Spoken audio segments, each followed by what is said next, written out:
What's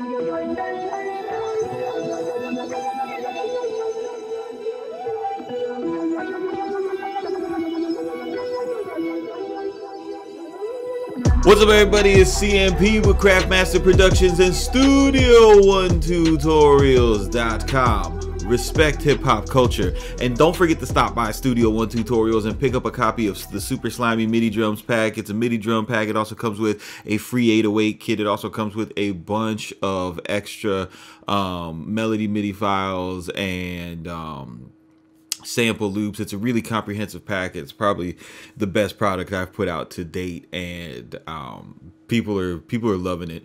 Today I wanted to make a video talking to you guys about how to create and come up with your own style, your own signature sound. Now this is all going to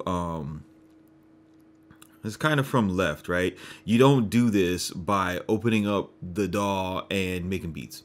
There has to be some type of thought that comes down to it. A lot of music creation and creators kind of mystify this whole process and act like, you know, hip hop Jesus comes down and fucking whispers in their ear to go see the burning set of Timberlands, and then they get exposed to what their fucking sauce is gonna be. And that's really not what it is. The way that you create and craft a style is by either subconsciously or consciously identifying your musical ideology and your musical values, and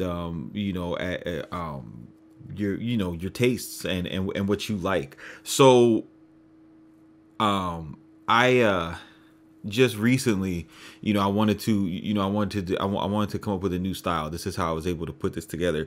And I was going through and listening and just going through Spotify, and I remember there's a soundtrack that I really liked back when I was in high school. It was the In Too Deep soundtrack. I think I was like a sophomore when this shit came out. And the reason why I got the soundtrack is because it came with How to Rob from 50 Cent, which back then nobody knew who 50 Cent was. Only if you fucked with mixtapes you knew who 50 Cent was, right? So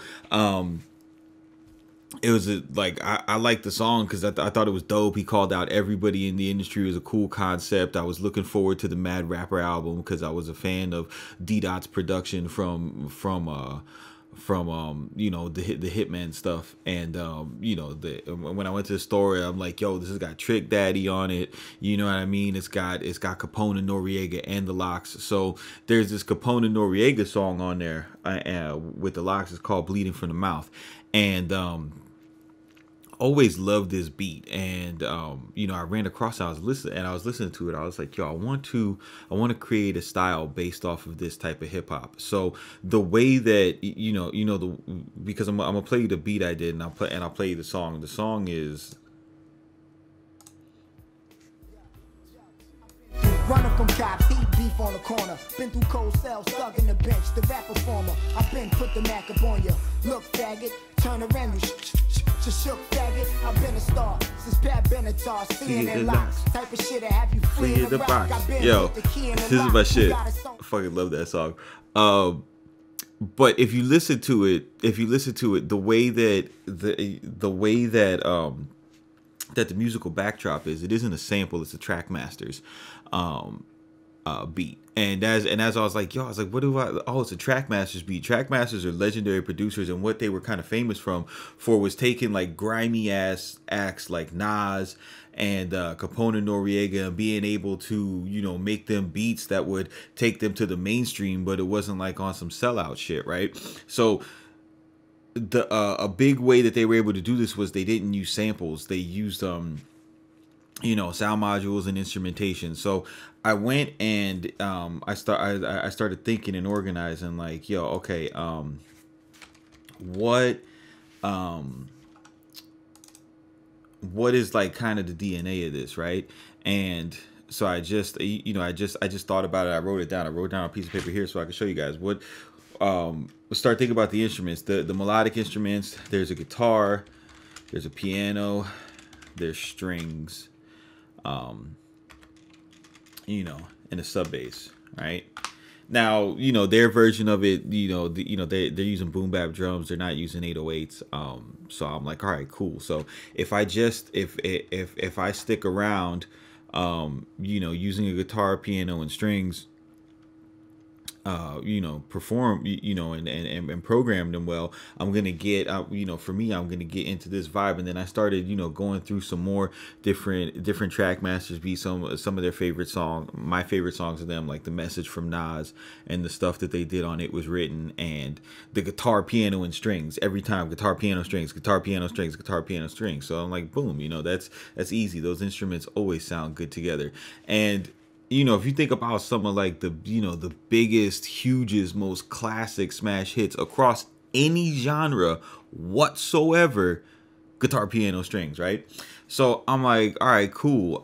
That is, you know, that's what I'm gonna, you know, that's what I'm gonna fuck with. I'm not gonna, you know, I'm gonna leave like the bells out of this. You know, I'm gonna leave you know, saw leads out of this, you know, no really synthy stuff, more like Rompler based preset type of shit.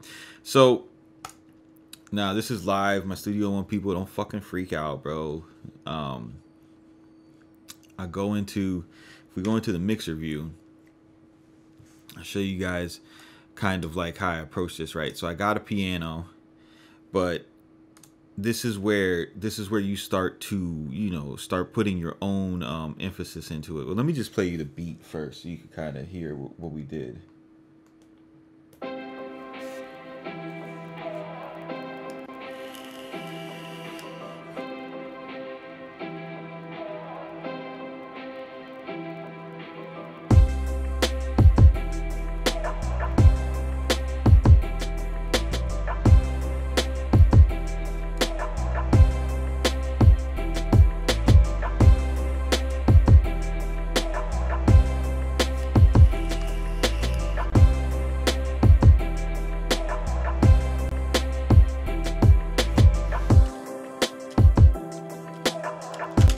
So the way that the way that I came up with this, you know, so that it wasn't like, you know, I need to make a direct rip off of, you know, what Trackmasters is doing. I need to go find their sound modules and shit, because you'd be surprised. There's like a lot of posts and threads on forums and shit like that, like, yo, what 90s sound module was this used for? Like, you don't gotta go there. So I use Omnisphere. Like, I'm using my favorite patches, right? So Omnisphere, the Dark Score piano, I love that patch. My favorite Omnisphere sub bass right now is the black, what the hell is it called? Black Venom bass out of Keyscape Creative. You know, that's my bass line. I'm using a guitar out of Omnisphere.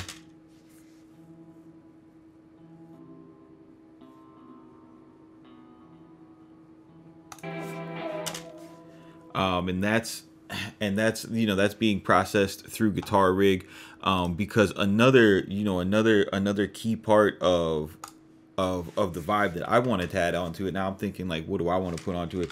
I know I want to put distortion on it. I know I want ambient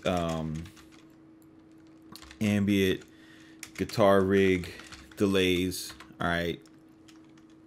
I know I want like a vinyl type of feel. So as you're going through and you're thinking about you know, like, all right, so I'm gonna take from this influence, then you want to make another list of ambient.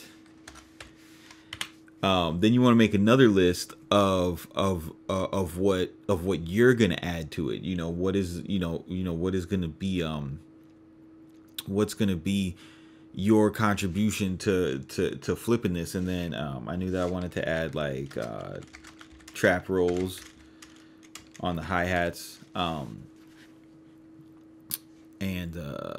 what else, vocal samples, which we got going through it. So you take, you know, you heard what Trackmasters did, you heard what I did. You know, this right now sounds different probably from every beat that I have, you know, saved in my Dropbox right now and that I'm currently shopping. And it was just it was just a fun thing to do, like to challenge myself, like, yo, just make up a different style. So if you're a producer, a beat maker right now, and you're in that space where, you know, you're kind of every beat that you make is kind of noticeably sounds like, you know, producer A, producer B, producer C. Go back into your influences. You know, whether you're heavily influenced by hip hop or you're heavily influenced by other genres, especially if you're heavily influenced by other genres, listen to the songs that you really love, listen to the beats that you really love, and be like, all right, what is it that I really fuck with about this track?